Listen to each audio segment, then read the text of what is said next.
Good evening everyone. सबको नमस्ते।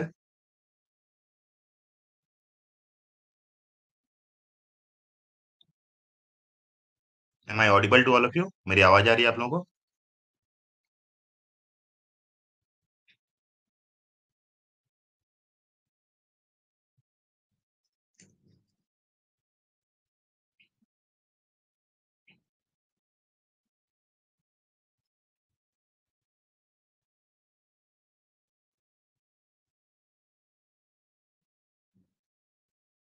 Okay. जैसा कि पता है कि आज पिछले कुछ दिनों के टॉपिक जो थे वो प्रीलिम बेस्ड थे, और आप लोगों को statement one, statement two, statement three ऐसे क्वेश्चंस में आप लोगों को प्रॉब्लम आ रहे थे। तो हम लोग I Q I P statement killer series लेके आए हैं आपके लिए, है ना? कि स्टेटमेंट में आप लोग फंसते हो, तो इससे आपको कैसे रेस्क्यू करना है, क्योंकि अब एग्जाम में 1 महीने 1.5 महीने का टाइम बचा है। तुम लोग उसके बेसिस पे बीच बीच में कंटेंट को, न्यूज को अप्रोच करेंगे। ठीक है ना? आप लोगों में कितनों को स्टेटमेंट बेस्ड क्वेश्चन में इशू होती है?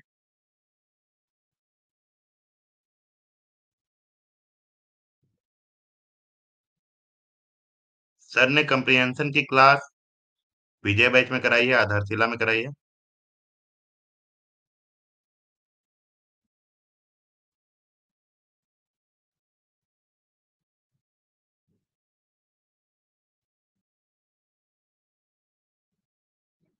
तो हम लोग क्या करेंगे, हम लोग the Hindu, Indian express, business line, यहाँ से न्यूज उठा के हम लोग स्टेटमेंट वन और टू वाला जो ट्रैप है हम लोग उसको स्केप करेंगे। हम लोग उसमें फंसेंगे नहीं, अलग अलग तरीके से अप्रोच करके। जैसे कि सर ने आपको पहले बताया, ये हमारी जो क्लैप स्ट्रेटेजी है, क्या है, हम देखें कैजुअली लिंक होता है कि नहीं। कैजुअली देखेंगे कि डायरेक्ट क्या कारण है उसका, हम क्योंकि लगा के उसको अप्रोच कर सकते हैं क्या।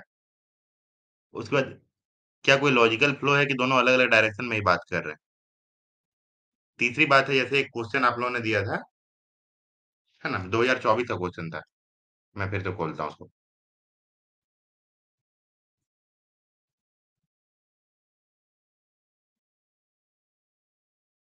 क्वेश्चन नंबर,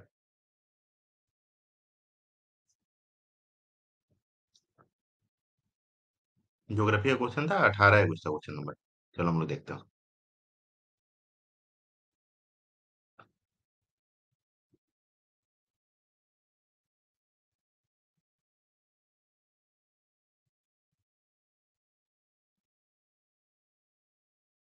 ये 3 स्टेटमेंट वाला क्वेश्चन था।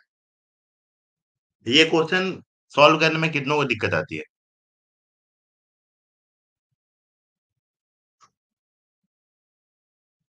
क्वेश्चन नंबर 7 सॉल्व करने में आप में से कितनों को दिक्कत आती है?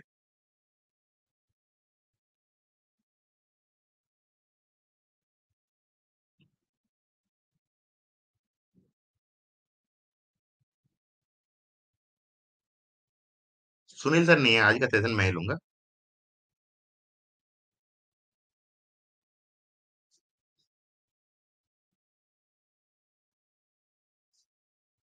आकाश, आपके क्वेश्चन का तो आंसर मैंने दिया, कि सर ने विजय बैच और आधारशिला बैच में कंप्रिहेंशन की क्लास ली है। इस क्वेश्चन का आंसर क्या होगा, कोई बता सकता है?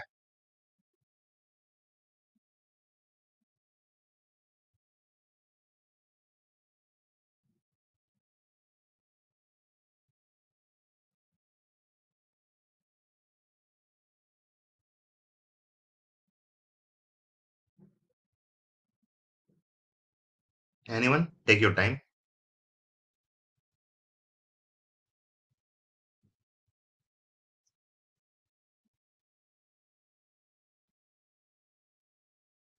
ठीक है, मयंक बोल रहे हैं ये होगा।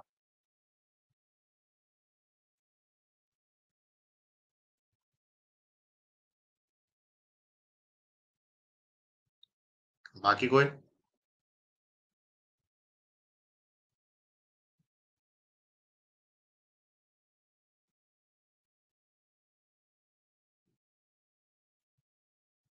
Good evening Rupanjali. और किससे किससे क्वेश्चन सॉल्व नहीं हो रहा था?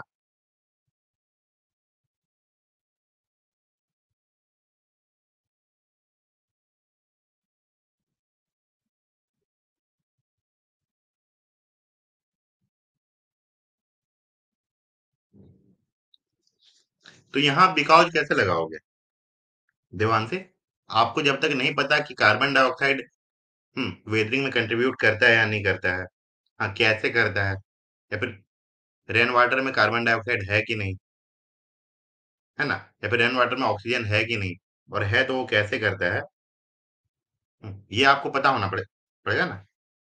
आपको चार ऑप्शन देखोगे तो आपको सबसे पहले क्या पता चल रहा है कि स्टेटमेंट वन सही है, क्योंकि चारों जो ऑप्शन दिए हुए हैं उसमें ये दिया हुआ है कि स्टेटमेंट टू और थ्री करेक्ट है, स्टेटमेंट टू और थ्री करेक्ट है, इनकरेक्ट है, जो भी है।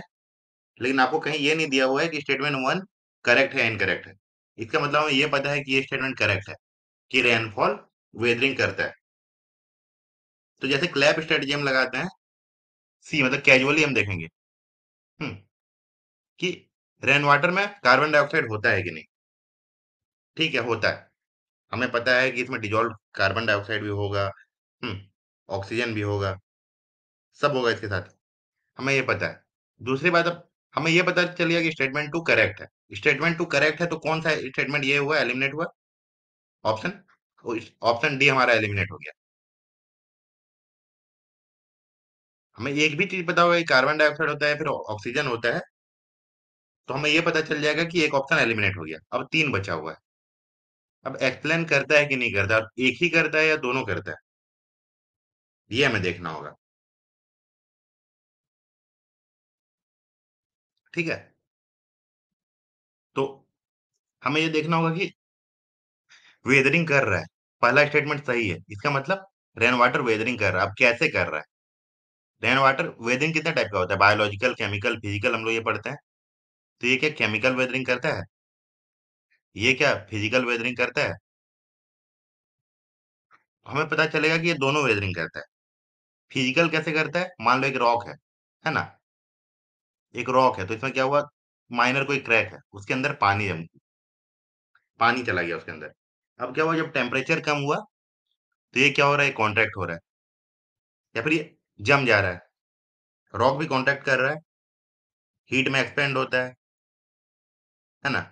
जब ठंडा होता है तो कॉन्ट्रैक्ट करता है। दूसरी बात है, पानी ये जम रहा है, पानी ये पिघल, फिर वो जो स्नो या फिर आइस हम बोल सकते हैं, है ना, वो फिर वापस पिघल जा रहा है। तो एक बार पानी एक बार बर्फ, ये फॉर्मेशन हो रहा है।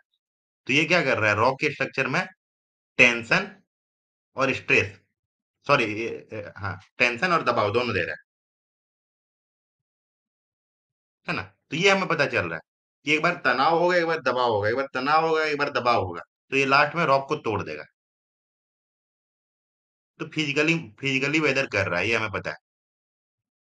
एग्जाम में इतना टाइम नहीं मिलता, लेकिन अभी हम लोग बोल रहे हैं, आपको ये पता होना चाहिए कि रेन वाटर या फिर वाटर वेदरिंग करता है कि नहीं। वाटर वेदरिंग करता है तो रेन वाटर हो या रिवर का वाटर हो या कहीं का वाटर।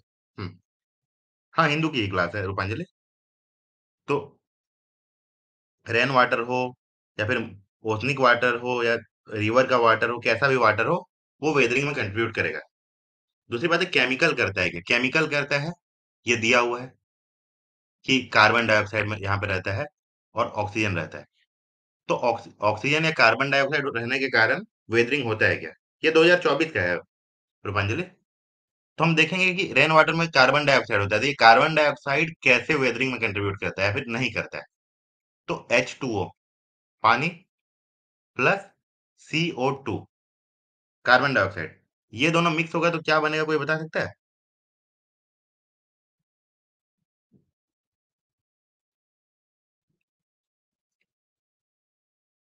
H2O प्लस CO2 में क्या बनेगा?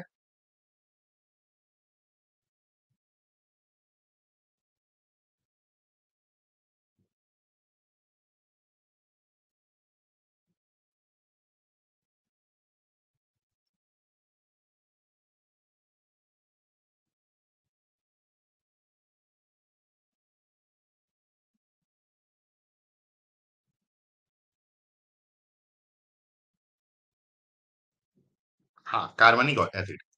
तो क्या हो जाएगा, H2CO3। जिनको केमिस्ट्री में उतना इंटरेस्ट नहीं, आप सिर्फ ये समझ लो, यहाँ से H2 था, यहाँ H2 आ गया, CO2 था और यहाँ पे एक एक्स्ट्रा O था, तो CO3 बन गया, कार्बनिक एसिड बनेगा। तो कार्बनिक एसिड जो है वो वेदरिंग में एक रोल प्ले करता है।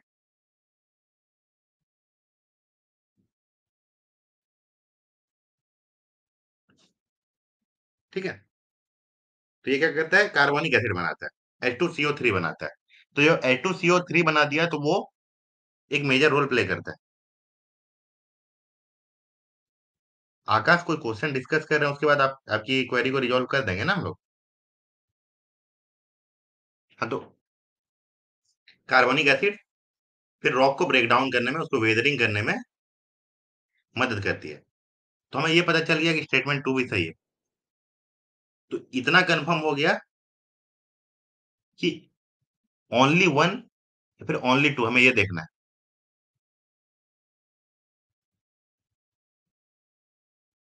तो एक स्टेटमेंट करेक्ट है, दो स्टेटमेंट करेक्ट है, ये हमें देखना है सबसे पहले। उसके बाद ये एलिमिनेट करेंगे हम लोग। तो अब हम तीसरा देखेंगे, ऑक्सीजन। ऑक्सीजन है, ऑक्सीजन पानी के साथ रहेगा या फिर ऑक्सीजन रॉक में जाएगा तो वो कैसे तोड़ेगा? ऑक्सीडेशन प्रोसेस का नाम आपने सुना है कभी? ऑक्सीडेशन जानते हो क्या होता है?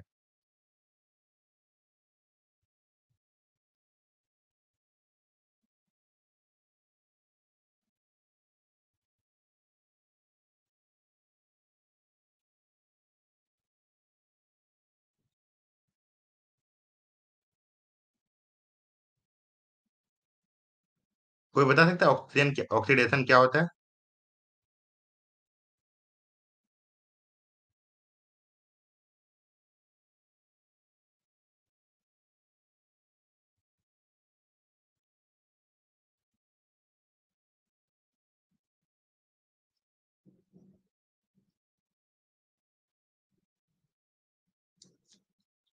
तो सब छोड़ दो। अगर आपने सुना है, आपको ये पता होगा एक इलेक्ट्रॉन लूज कर रहा है, क्या कर रहा है, ऑक्सीजन इन्वॉल्व है, हाइड्रोजन इन्वॉल्व है। बस बेसिक ये याद रखो, ऑक्सीडेशन एक प्रक्रिया है जहाँ पे ऑक्सीजन के कांटेक्ट में आने से हम्म, कोई एलिमेंट या कोई सब्सटेंस इलेक्ट्रॉन को लूज करता है।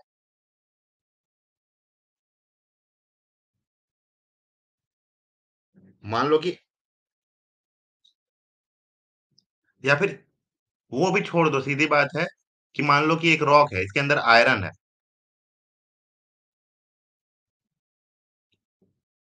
एक रॉक है, उसके अंदर आयरन है। ऑक्सीजन उसके साथ लगेगा, ऑक्सीजन उसके साथ अटैच होगा या फिर रिएक्शन करेगा, तो आयरन ऑक्साइड फॉर्म करेगा वो।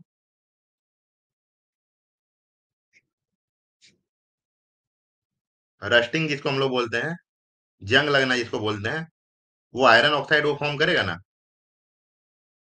और जब भी किसी चीज में जंग लगते हुए आप देखते हो तो वो क्या होता है, लास्ट में वो ब्रेक डाउन कर जाता है। लोहे में किसी भी चीज में आप जंग लगते हुए देखते हो तो क्या होता है, लास्ट में ब्रेक डाउन होता है कि नहीं? तो कोई रॉक है उसके अंदर, कोई रॉक है उसके अंदर अगर आयरन का एलिमेंट हो, आयरन का प्रेजेंस हो, तो वहां वेदरिंग में वो कंट्रीब्यूट कर देगा। अब आप जब वेदरिंग को पढ़ते हो तो आपको पढ़ना होता है कि ऑक्सीडेशन से होता है, कार्बनिक एसिड से होता है, केमिकल वेदरिंग में क्या क्या इन्वॉल्व है, ये हमें पता है। ये हमें पता होना चाहिए। हम जब केमिकल वेदरिंग लिखेंगे तो हम क्या लिखेंगे, कौन कौन है एजेंट्स केमिकल वेदरिंग के?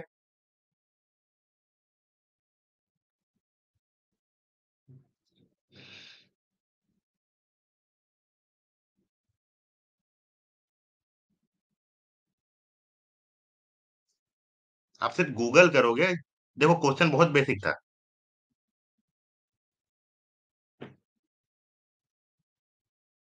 ये कहीं बाहर से पूछा हुआ क्वेश्चन नहीं था।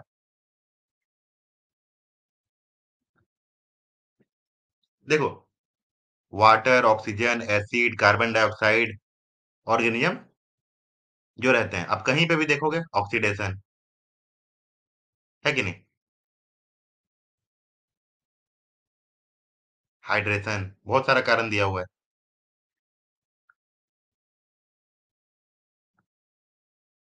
हाँ, कैमरा ऑफ है, आप कंटेंट देख रहे हो, आप कहीं पे भी जाओगे आपको देखो, आपको मिल जाएगा ये।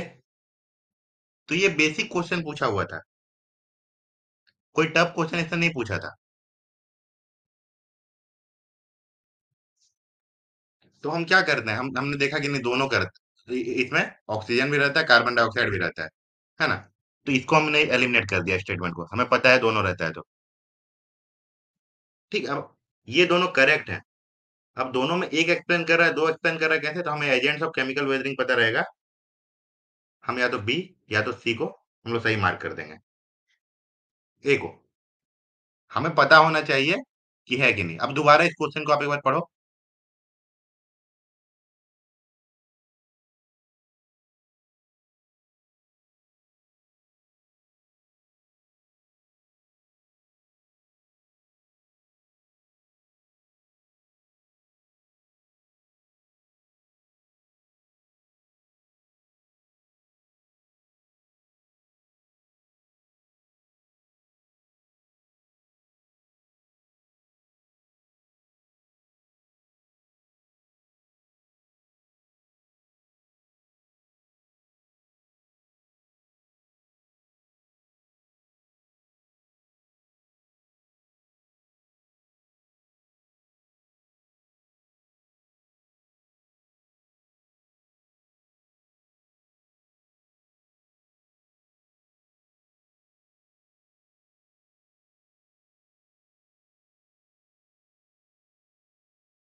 सॉल्व करने क्या हुआ, इसलिए मैंने म्यूट कर दिया था।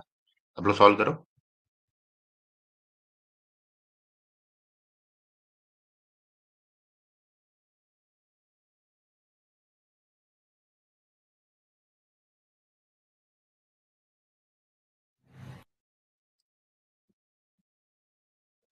14 का आंसर क्या होगा, आप लोगों को क्या लगता है? जैसे कि प्रियंका ने बोला बी होगा,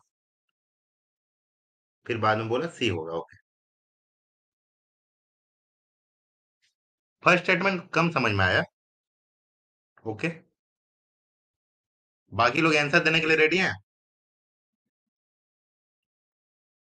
हाँ, मैं देख रहा हूँ।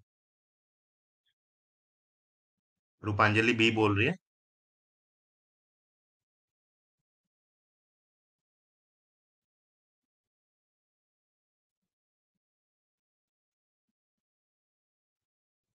बाकी सी बोल रहा है।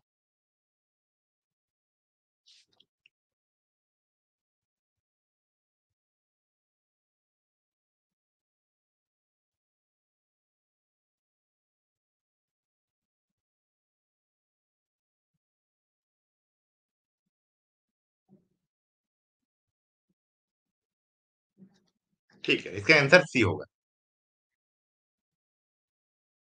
कोई भी चीज जब डिफ्लेक्शन है, हमें पता है, तो इधर जा रही है, धीरे जाएगी तो मान लो कोई भी चीज है वो, मान लो नदन हेमिस्फेयर में है, उसको राइट मुड़ना है लेफ्ट मुड़ना है, पहले आप ये बताओ।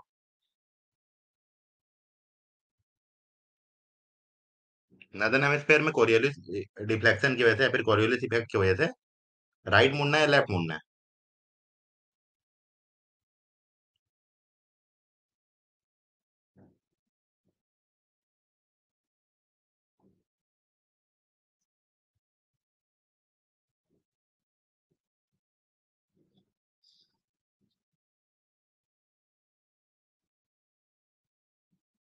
राइट मुड़ना है। ठीक है, मान राइट मुड़ना है। तो ये जब जितना धीरे रहेगी इसमें ये वस्तु डिफ्लेक्शन उतना ही कम होगा। ठीक है। अगर ये तेजी से जा रही है तो डिफ्लेक्शन कुछ ऐसा होता जाएगा, या फिर हो सकता है ऐसा होता जाएगा।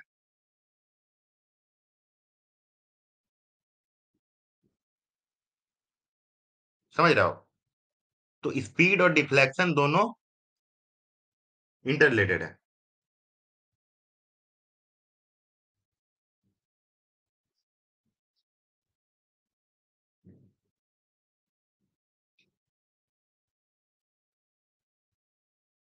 कॉरियोलिस डिफ्लेक्शन नहीं, नदन हेमिस्फेयर में राइट, सदर्न हेमिस्फेयर में लेफ्ट।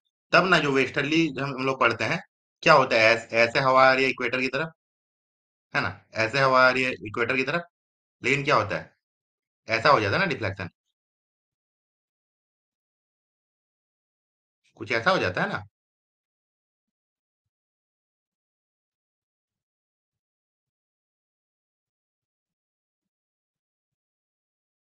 हमने कोरियलिस इफेक्ट के बारे में हमने अच्छे से बात किया हुआ है, इसीलिए क्वेश्चन आपको दिया था।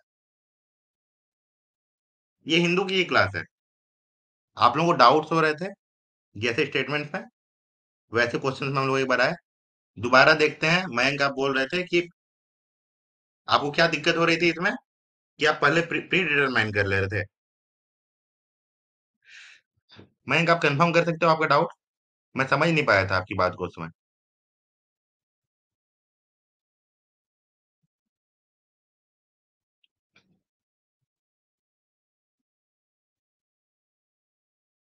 तो केवल का तो कहीं बात ही नहीं था, यहाँ पे वन ऑफ द रीजन दिया हुआ था, है ना। यहाँ बताया था एक एलिमेंट के बारे में बात बोला गया था कि कार्बन डाइऑक्साइड इसमें है, उसके कारण वेदरिंग है। तो यहाँ पे हम क्या बिकॉज अब लगा सकते हैं, स्टेटमेंट वन और स्टेटमेंट टू के बीच में बिकॉज लगा सकते हैं। अब क्या होगा यहाँ पे, हिडन स्टेटमेंट क्या होगा, which is an agent of chemical weathering, है ना। और डिटेल में हम जब जाएंगे एक्सप्लेनेशन दिमाग में जाएंगे तो कैसे, कार्बोनिक एसिड।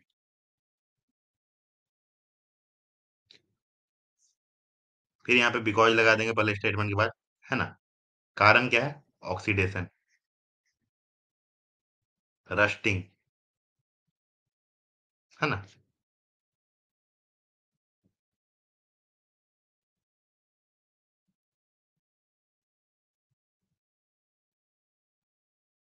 नहीं नहीं, तो वो तो फिर आपको फंडामेंटल्स आपको क्लियर रहना चाहिए ना। मैं फंडामेंटल्स आपको क्लियर रहना होगा कि ये कर पा रहा है कि नहीं। इसलिए मैंने देखो पहले बिकॉज लगाया, बाद में कारण लगाया। अब हम लोग आते हैं आज के हिंदू पे। आज के हिंदू में ऐसे क्वेश्चन बहुत सारे डाले गए हैं।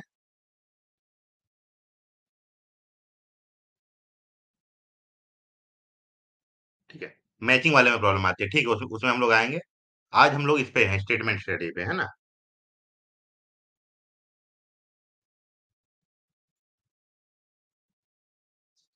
हाँ, मैं ये बोल रहा था कि हमें ये पता है कि स्टेटमेंट वन तो सही है। अब दूसरी बात है कि रेन वाटर में कार्बन डाइऑक्साइड है कि नहीं है, ये हम लोग देखेंगे। इस- हम स्टेटमेंट टू को देखेंगे, पहला स्टेटमेंट में क्या लिखा हुआ है, कि ये सही है कि नहीं, ये हमें देखना है। तो rain water contains carbon dioxide in solution, तो आपको ये पता होना चाहिए। बिकॉज इसके बीच में लगाया, यहाँ और यहाँ के बीच में।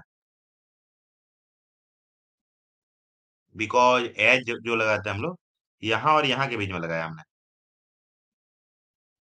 है ना। तो हम देखेंगे पहले कि सेकंड स्टेटमेंट सही है कि नहीं। अगर है तो क्या हम बिकॉज लगा सकते हैं यहाँ पे, अगर लगाए तो क्यों लगाए। ये तीन चीज हम लोग देख लेंगे, तो ऐसे ही बन जाएगा हमारा question. Rain what rainfall is one of the reason for weathering of rock, because rain water contains carbon dioxide in solution, which is agent of chemical weathering.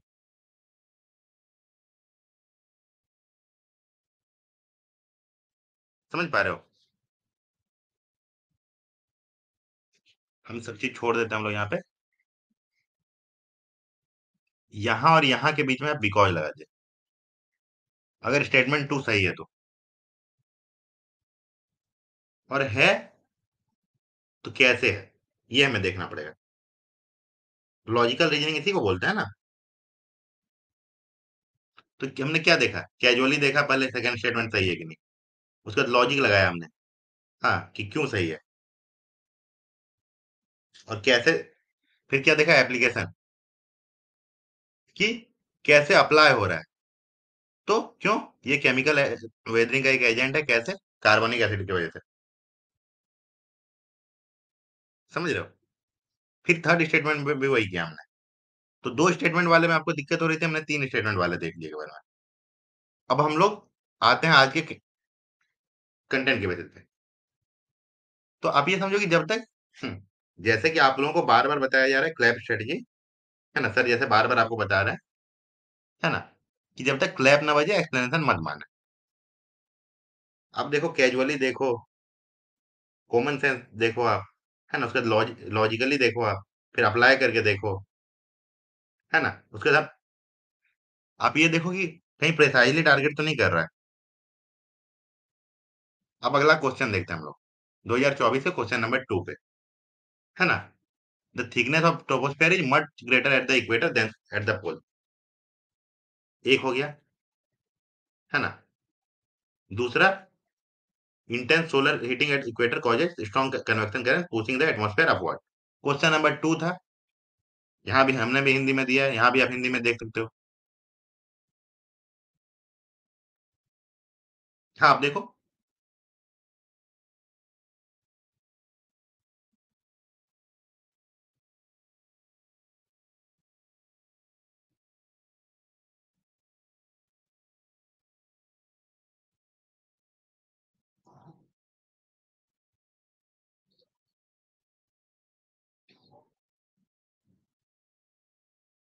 Hindi में देख लो, फिर इंग्लिश में भी दिखा देता हूँ।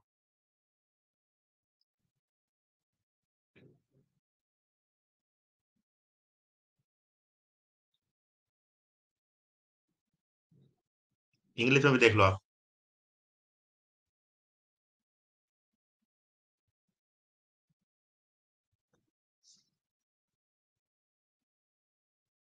हाँ तो डायरेक्ट क्वेश्चन ही पूछा गया था आपसे, पूरे प्रीलिम्स 2024 में डायरेक्ट क्वेश्चन ही पूछे गए थे।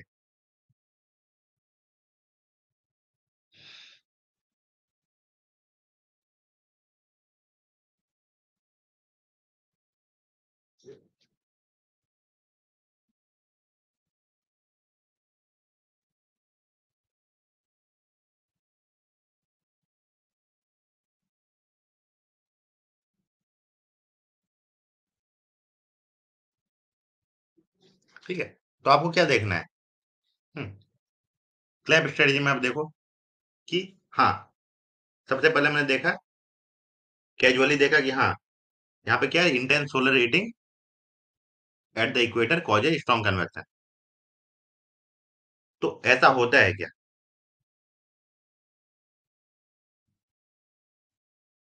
हाँ तो एक्सप्लेनेशन है कि नहीं, यहाँ प्रॉब्लम है ना। तो क्या बोल रहा है कि इसकी चौड़ाई या फिर ट्रोपोस्फेयर की चौड़ाई या मोटाई जो है वो ज्यादा है। अब आप एक बात बताओ, ट्रोपोस्फेयर कहाँ तक है।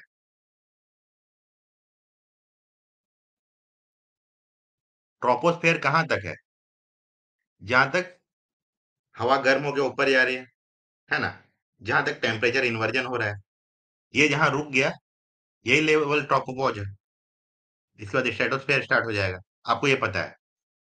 तो हवा जितनी ज्यादा गर्म होगी, वो उतना ज्यादा ऊपर जाएगी कि नहीं, उतना।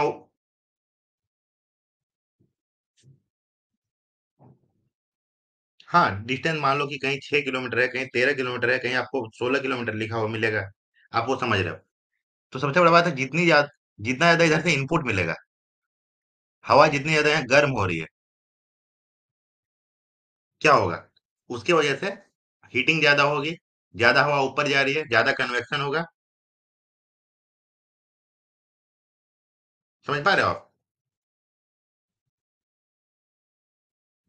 ज्यादा कन्वेक्शन होगा और फाइनली क्या होगा, हवा ज्यादा ऊपर तक जाएगी, ठंडा होने में टाइम लगेगा।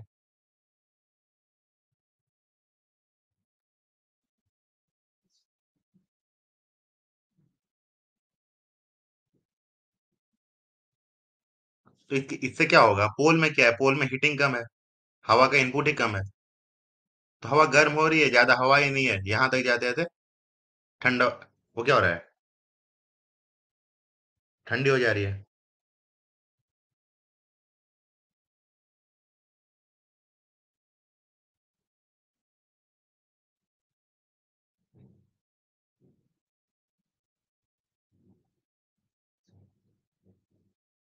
तो हवा यहाँ पे ज्यादा इनपुट है, तो आउटपुट भी ज्यादा होगा। ये ट्रोपोस्फेयर को और ऊपर ले जाएगी, ठंडा होने में टाइम लगेगा।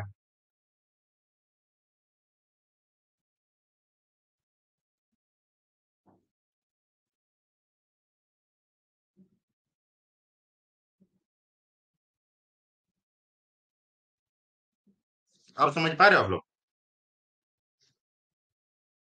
तो क्या हुआ? इंटेंस सोलर हीटिंग मतलब ज्यादा ज्यादा गर्मी पड़ रही है, सूर्य ज्यादा गर्म कर रहा है इक्वेटर पे, ज्यादा हवा को ऊपर ले आ रहा है। कन्वेक्शन करंट मतलब क्या होता है? हवा का अपवर्ड मूवमेंट, हम अगर क्लाइमेटोलॉजी में देखें तो क्या हो रहा है? ये ट्रोपोपॉज जो है, ये जिसको यहाँ होना था, उसको यहाँ तक ले जा रहा है।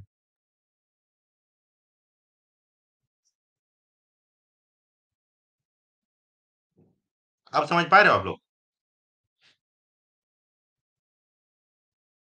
दोनों स्टेटमेंट सही है, आपको पता है अब क्यों ट्रोपोपॉज या फिर ट्रोपोस्फेयर क्यों ज्यादा चौड़ा है, क्यों ज्यादा मोटा है, ये आप समझ पा रहे हो? मैं आपको ऐसे कनेक्ट करने में हो रहा था, हम यहाँ बिकॉज लगा सकते हैं। मान लो क्वेश्चन टू था, चलो हिंदी में ही आप देख लो। ठीक है, यहाँ हम लिख सकते हैं।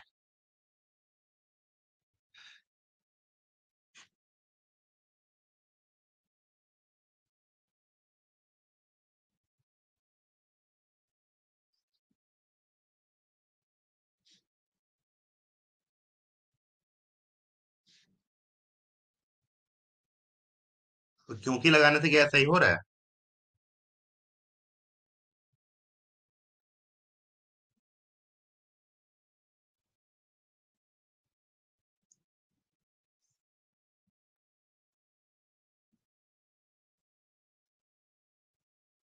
तो अब देखो, हमें ये पता चल रहा है कि सोलर हीटिंग के कारण एटमॉस्फेरिक एक्सपेंशन होता है। ये हम लॉजिकली भी हम बोल सकते हैं, या फिर हम कैजुअली भी बोल सकते हैं, क्योंकि अभी तक हमने ये पढ़ा है ना। तो हमें लगा कि हाँ, ये सही है। फिर लॉजिकली हम देखेंगे, हीटिंग हीटिंग की वजह से कन्वेक्शन, हवा का ऊपर की ओर जाना, और जब कन्वेक्शन हुआ, ज्यादा हवा ऊपर जा रही है, तो ट्रोपोस्फेयर चौड़ा या मोटा कब होगा? जब उसमें ज्यादा हवा है। जब हवा कम है तो वो पतला रह जाएगा।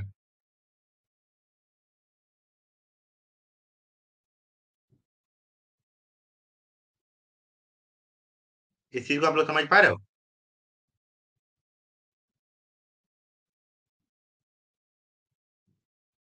हाँ, तो हवा ज्यादा है, इसका मतलब क्या है कि ट्रोपोस्फेयर ज्यादा चौड़ा होगा, ज्यादा एक्सपेंड करेगा। या फिर एटमॉस्फेयर ही, मान लो, ज्यादा मोटा कब होगा? जब उसमें ज्यादा गैसेस रहेंगे।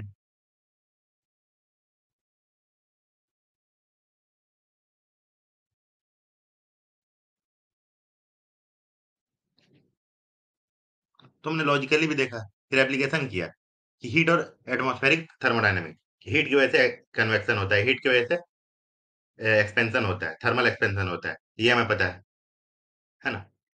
उसको फिर हम देखेंगे कि ये डायरेक्टली एक्सप्लेन कर रहा है इसको, बस एक बिकॉज लगा देने से एक्सप्लेन कर दे रहा है। तो चारों पॉइंट जब टिक हो गए, तो इसका आंसर क्या होगा? ए।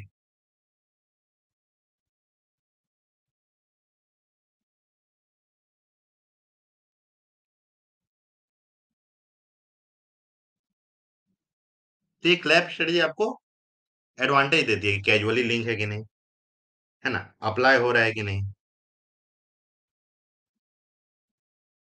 है ना। हाँ, तो वाटर वेपर भी तो हीटिंग की वजह से ऊपर जाएगा ना। श्लोक,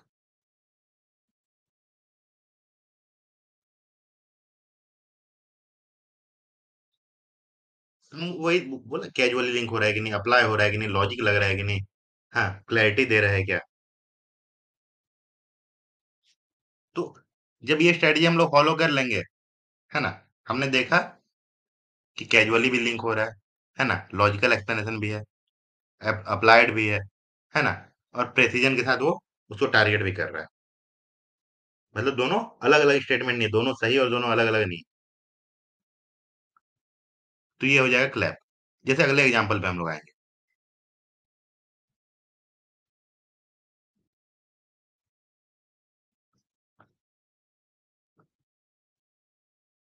आज क्या है? आज अम्बेडकर जयंती है ना। हम लोग आज बाबा साहब अम्बेडकर को हम लोग याद करते हैं आज।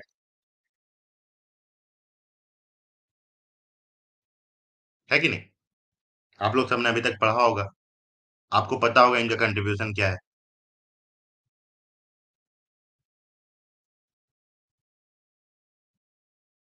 क्वेश्चन 2024 का था वो उस लोग। 2024 में बहुत ज्यादा स्टैटिक क्वेश्चन थे। ठीक है। तो हमें भी बाबा साहब से हमें भी इंस्पिरेशन लेना चाहिए। 2024 का था श्लोक। 2024 का। हमें बाबा साहब से हमें भी इंस्पिरेशन लेना चाहिए। है ना। हमें क्या करना है? ज्ञान के साथ खड़े होना है। आपके पास ज्ञान है तो आपके पास सब कुछ है।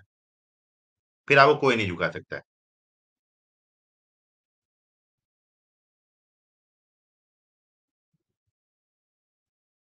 सर ने आज आपसे अच्छे से डिस्कस किया। हम्म, कि आपको क्या करना है ना। Simple living, high thinking.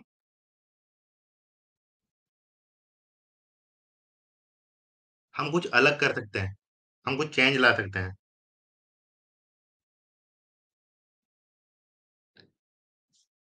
हम इनसे इंस्पिरेशन लेके क्या करेंगे? कि हम चेंज लाएंगे, कुछ अलग करेंगे। यूपीएससी निकालना ही सब कुछ नहीं है।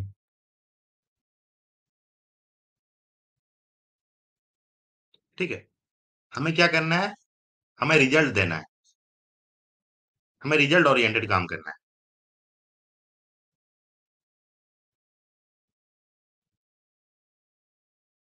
नहीं, इस लोग व्हाट्सएप में सर ने आपको भेजा था। ठीक है। तो हमें रिजल्ट पे हमें काम करना है। तो हमें क्या करना है? हम उसी संविधान को पढ़ते हैं, उसी बाबा साहब को हम पढ़ते हैं। तो हम कुछ डिलीवर कर देंगे, वो बेटर हमें हेल्प करेगा। ठीक है।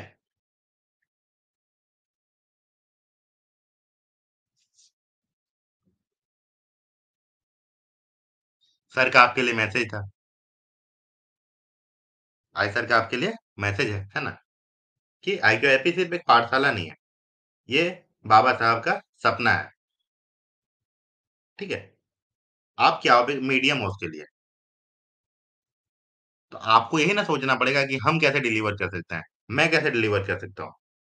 उसके लिए आपके पास अभी सबसे पहले क्या करना है? प्रीलिम्स निकालना है। समझ पा रहे हो आप?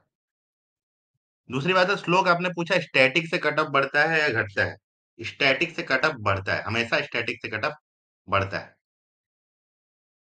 High cut up.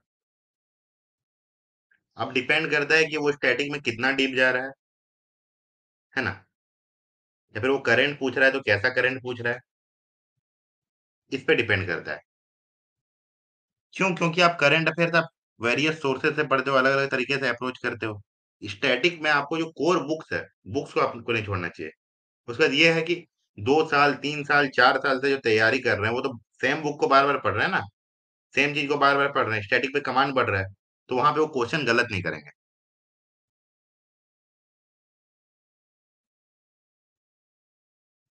समझ पा रहे हो? कि आप 2 साल 3 साल 4 साल से सेम चीज को पढ़ रहे हो, करंट अफेयर तो नया है। तो जैसे आज का न्यूज क्या है?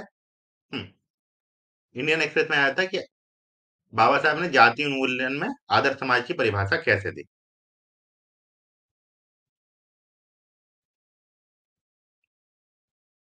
वो इजी क्वेश्चन था। स्लो। वो इजी क्वेश्चन था। बेसिक कंसेप्ट था, इजी क्वेश्चन था। ठीक है। तो डॉक्टर बी आर अम्बेडकर या भीमराव रामजी अम्बेडकर, है ना, या फिर हम लोग भीमराव अम्बेडकर ही बोलते हैं, है ना। तो उनको आज का सब आज तक का सबसे बड़ा एंटी कास्ट या फिर एंटी ऑपरेशन दलित लीडर माना जाता है। हम्म, देश के संविधान निर्माण में, है ना, या फिर डिस्क्रिमिनेशन के खिलाफ इनका क्या योगदान है, हम लोग इतने दिन से तैयारी कर रहे हैं। हाँ, तो ये हमें फिर से बताने की जरूरत भी नहीं है, हम अंबेडकर को ही पढ़ते हैं। तो हम क्या करेंगे, सबसे बड़ी बात है कि आज जितने भी टॉपिक थे आप देखोगे तो सारे पहले पढ़े हुए थे,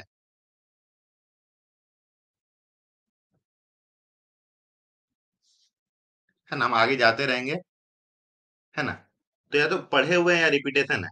बीजिंग इंडिया रिपोर्ट क्या है, इसको हम प्रीलिम्स के लिए देखेंगे, है ना। बीपीएल स्कीम क्या है, अंत्योदय अन्न योजना क्या है, सब पुराने टॉपिक हैं। हेल्थ कवरेज हमने सब बार बार किया हुआ है। National mission on edible oil रहे, ऑयल पाम रहे, हमने सब बार बार किया हुआ है। तो हम आज क्या करेंगे, प्रीलिम्स के फॉर्म में देखेंगे क्योंकि एग्जाम पास आ रहा है, तो हमारे पास सारा डिटेल है,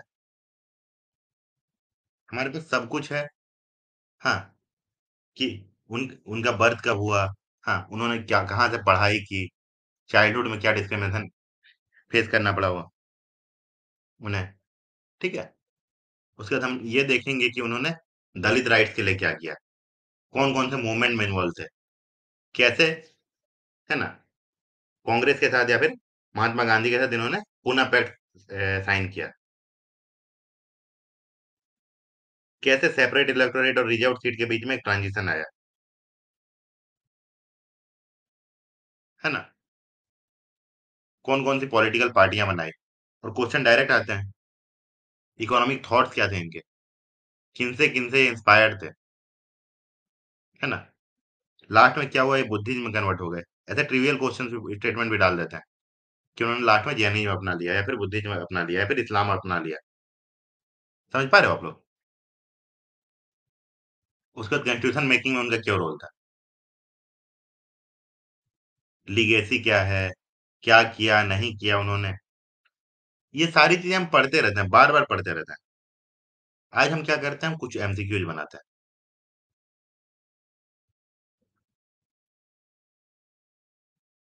आप देखोगे तो 2012 में इन पे एक क्वेश्चन आया हुआ है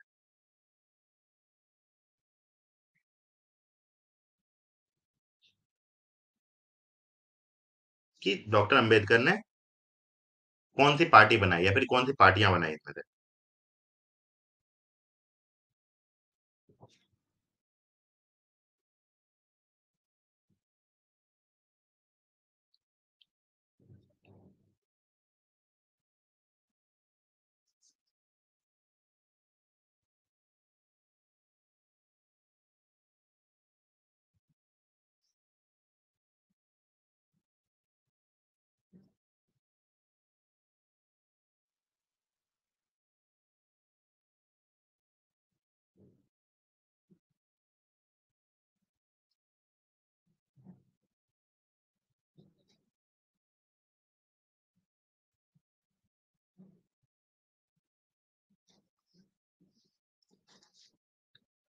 मैंने भी बोला हो। और कोई।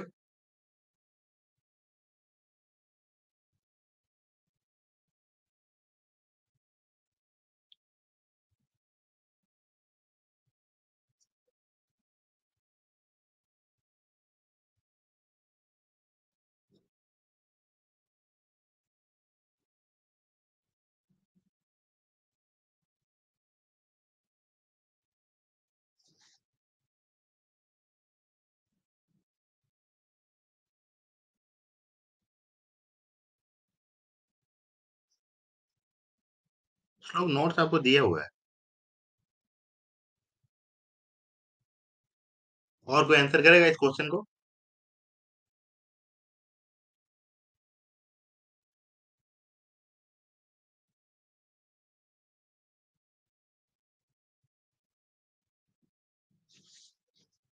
देखो ये स्टैटिक क्वेश्चन है, मॉडर्न हिस्ट्री का एक स्टैटिक क्वेश्चन है, कोर क्वेश्चन, ऐसे क्वेश्चन पूछे जाते हैं। ठीक है, श्लोक ने ये बोला, अनु ये बोल रही है।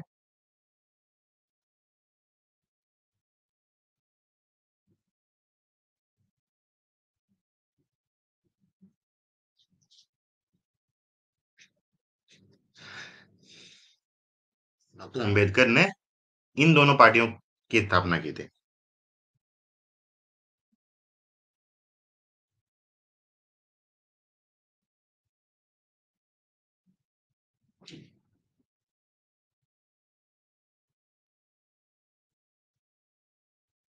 आंसर क्या होगा?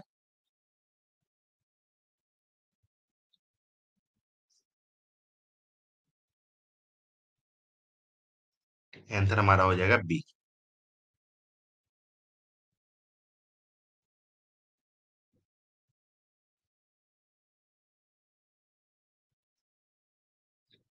इनको बनाने में तुलसीदास यादव, यादव सॉरी, और अन्य नेता इसमें इन्वॉल्व थे।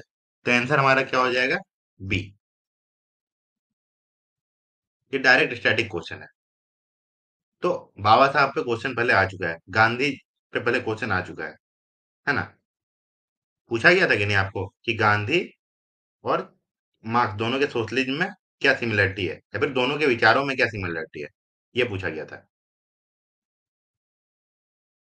तो क्या था कि स्टेटलेस सोसाइटी का निर्माण चाहते थे वो। समझ पा रहे हो?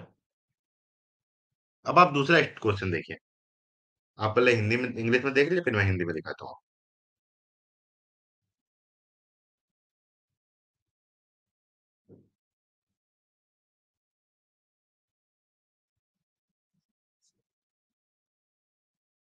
हाँ, राजविहीन समाज।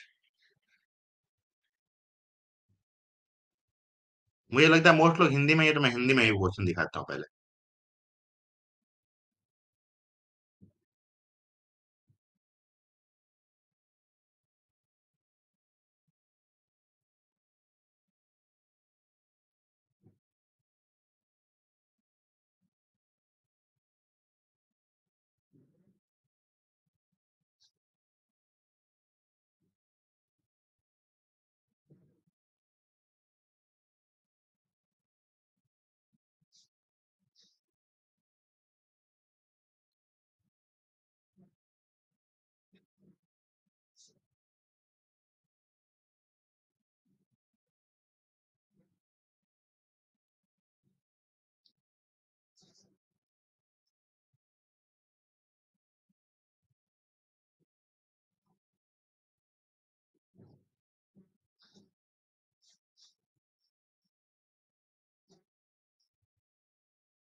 ठीक है, आप लोग बी और सी बोल रहे हो। सी होगा तो स्टेटमेंट टू गलत क्यों है, और बी होगा तो वो एक्सप्लेनेशन क्यों, एक्सप्लेन क्यों नहीं कर रहा है, आप लोग बताओ।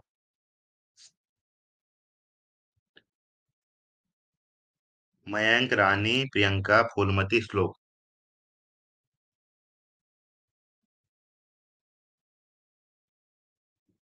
सी होगा तो स्टेटमेंट टू गलत क्यों है?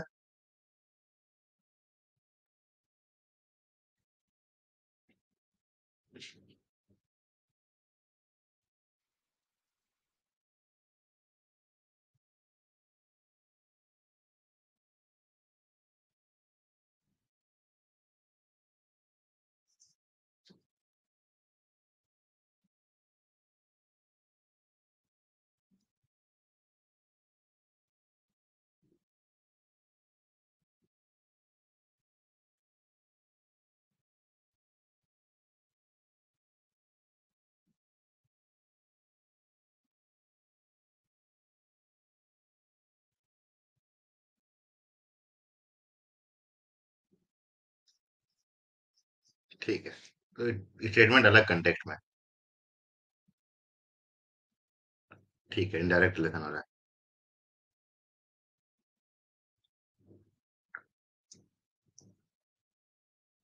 एक्सप्लेन नहीं कर रहे।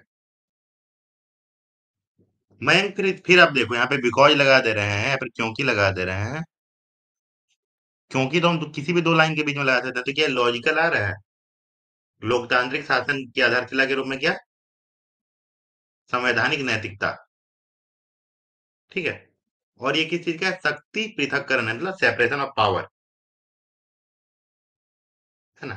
तो दोनों अलग अलग चीजें हैं ना।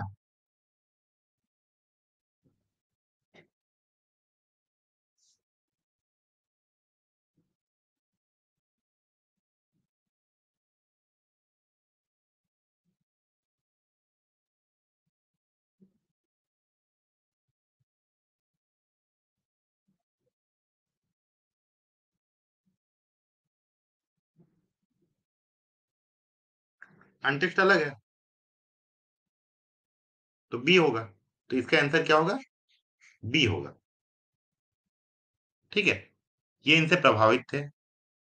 स्टेटमेंट वन करेक्ट है, स्टेटमेंट टू करेक्ट है। ऐसा नहीं है। हम्म, क्या है ज्यादा कहां से है? ब्रिटिश कॉन्स्टिट्यूशनल कन्वेंशन से। है ना? मोंटेसिक्यो से या फिर ग्रीक से डायरेक्टली कम आया।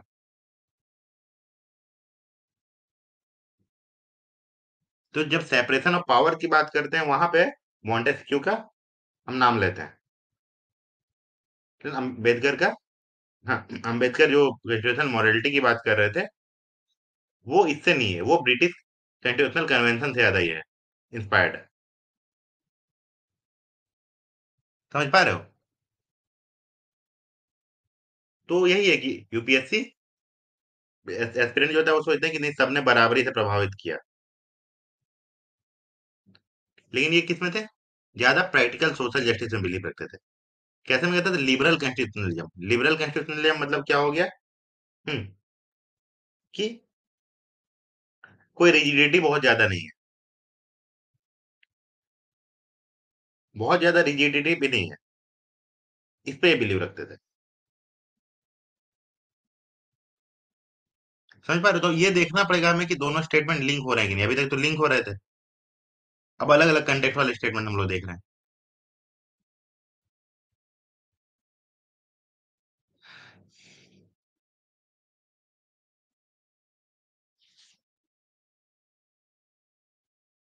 दूसरा एक देखिए आप।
ठीक है, प्रियंका सी बोल रही है। रानी मयंक प्रतिष्ठा ए बोल रहे हैं। Anyone else? फूलमती ए बोल रही है।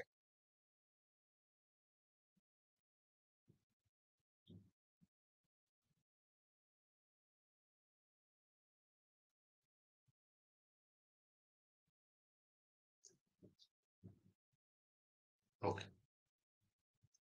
आपने अंबेडकर को पढ़ा है? आप लोगों ने अंबेडकर को पढ़ा है?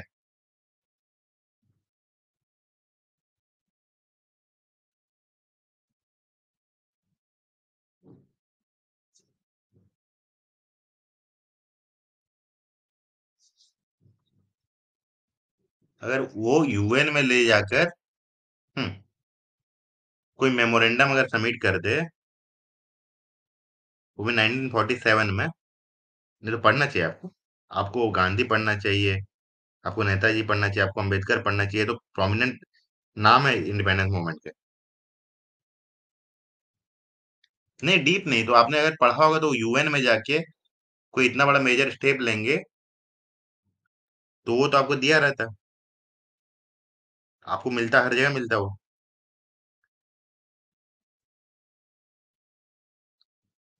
बात यूएन की हो रही है ना।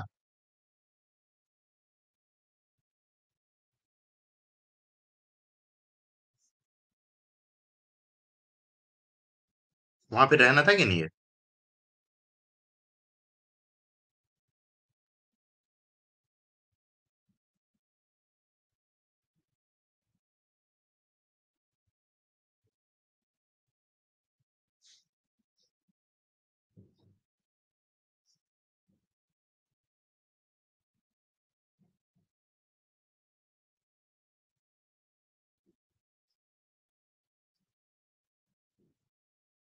दूसरी बात है,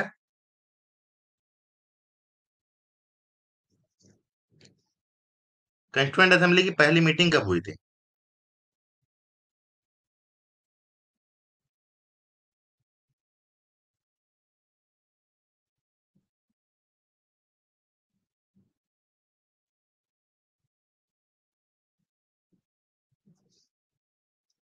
आंसर इसका सी है।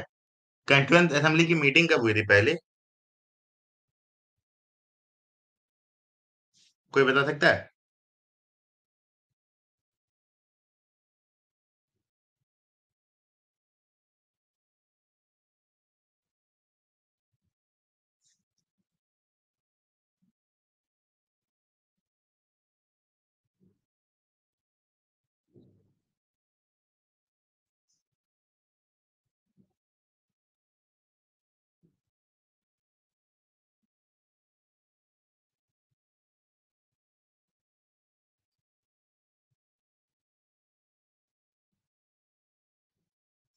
ठीक है, 9 दिसंबर 1946 में।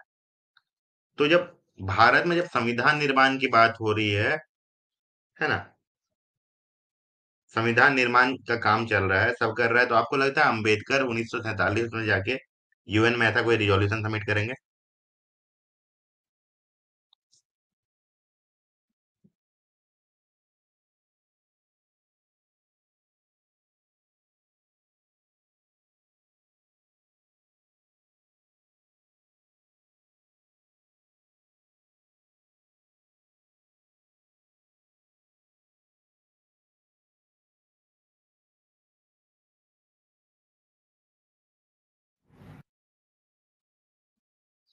ठीक है, तो ये अंबेडकर ने नहीं किया था, है ना? ये अंबेडकर ने नहीं किया था, ये किसने किया था? स्केड्यूल स्केड्यूल या फिर शेड्यूल जिसको हम लोग बोलते हैं, शेड्यूल कास्ट फेडरेशन, है ना? कब किया? 1950 में। इन्होंने कोई पिटीशन नहीं डाला था यूएन में।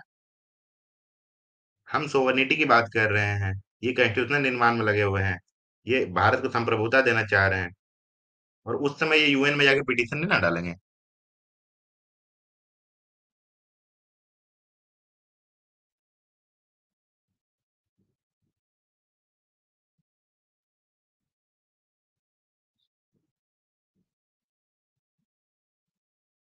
समझ रहे हो?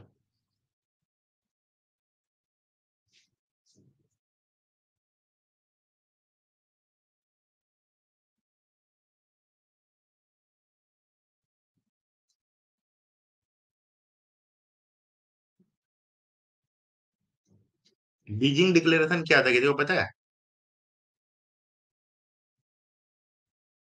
बीजिंग डिक्लेरेशन क्या था, किसी को आइडिया है?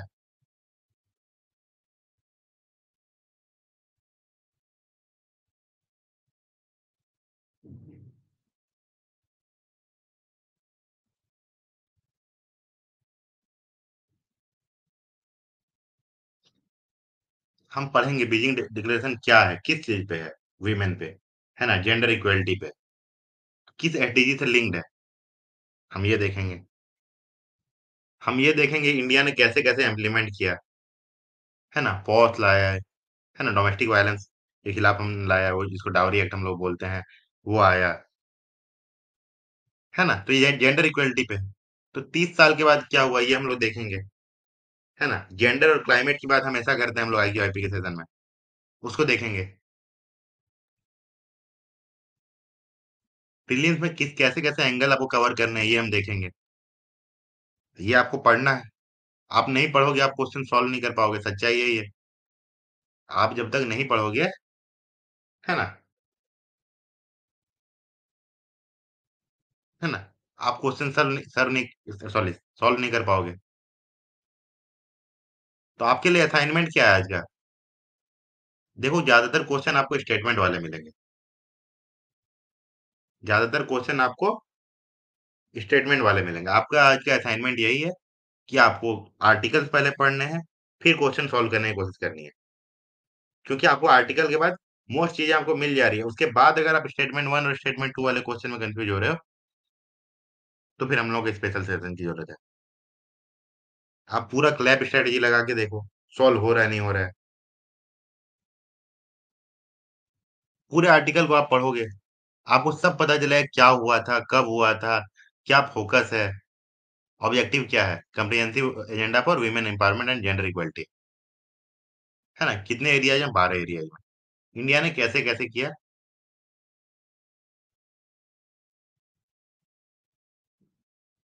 कौन कौन से एक्ट लाए इसके लिए, क्या क्रिटिसिज्म है, जेंडर और क्लाइमेट चेंज कैसे लिंक्ड है, आपने 20वीं बार पढ़ा होगा। तो रानी हम लोग अभी तक यही डिस्कस कर रहे थे। आप एक काम करना, आप क्लास में लेट से जुड़े हो क्या? आप लोग अभी तक समझ में आ रहा है स्टेटमेंट वाले क्वेश्चन कैसे डील करना है?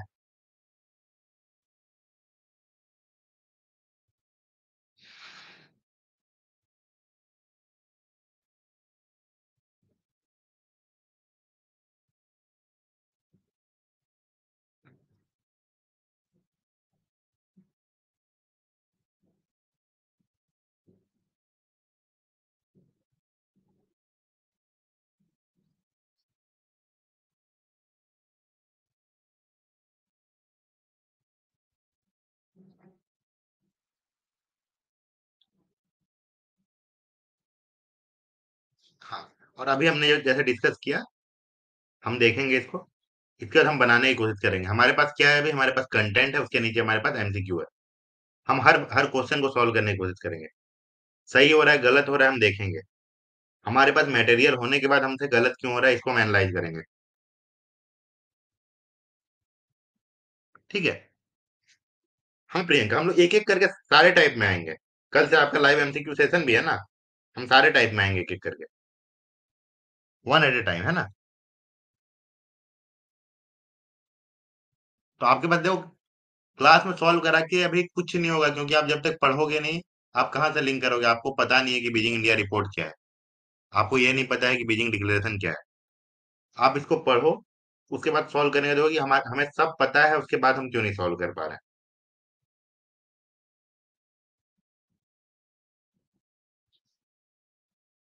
समझ रहे हो?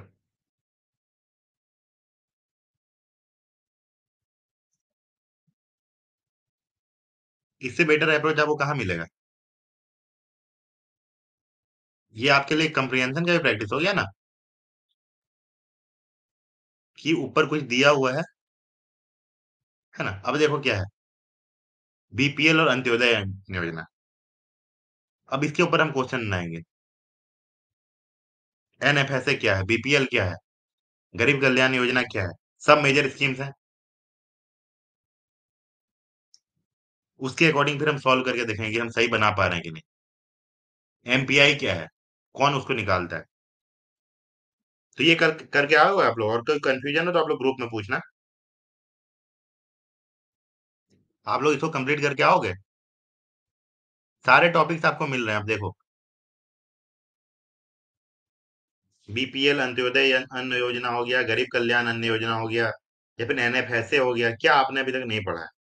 फिर भी आपको टॉपिक का नाम मिल गया। आप इसके बेसिस पे कंटेंट तैयार करके, या फिर सॉरी रिवाइज करके, आप एमसीक्यू सॉल्व करोगे कि नहीं?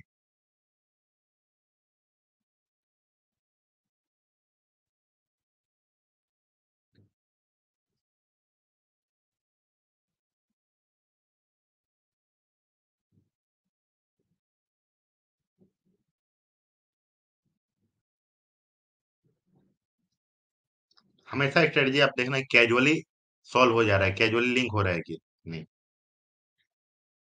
लॉजिक से बन रहा है क्या, एप्लीकेशन से बन रहा है क्या। अब नोट्स नहीं बनाने हैं आपको, अब नोट्स नहीं बनाने हैं, अब तो आपको रिवाइज करना है। एनएफएस तो अब आपको रिवाइज करना है, गरीब कल्याण अन्न योजना तो अब आपको रिवाइज करना है। फिर भी अगर आपने नहीं किया है तो बहुत छोटे छोटे नोट्स बनाओ। अभी रिवीजन का टाइम है, अभी नए कंटेंट का टाइम नहीं है। हम लोग इसलिए भर के कंटेंट नहीं देना चाह रहे हैं, क्वेश्चन ज्यादा दे रहे हैं, आप देखोगे। ठीक है।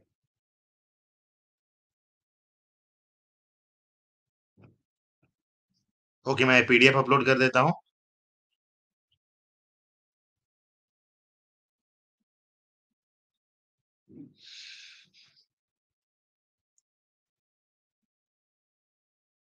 ठीक है। आप लोग कोई भी डाउट हो आप लोग ग्रुप में पूछना। और स्टेटमेंट वन स्टेटमेंट टू वाले में धीरे धीरे आप लोग एज लेना सीखो।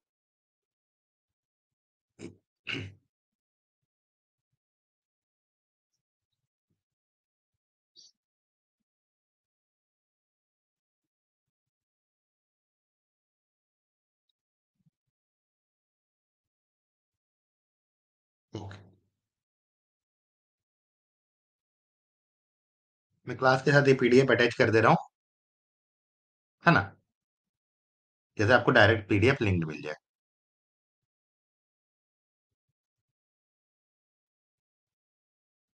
ये जर्नी का पार्ट है प्रियंका, इसको सोचो ही मत आप ज्यादा।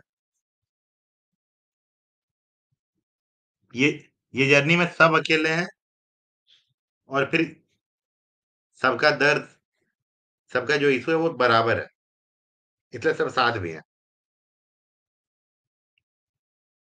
इसलिए इन चीजों पे ध्यान मत दो आप। अभी आपको सिर्फ प्रैक्टिस करनी है, अच्छी नींद लेनी है, अच्छा खाना है, और कुछ नहीं करना। ठीक है। ध्यान रखो आप लोग अपना। ठीक है, मैंने पीडीएफ अपलोड कर दिया है। ओके। हाँ, ये प्रैक्टिस से आएगी।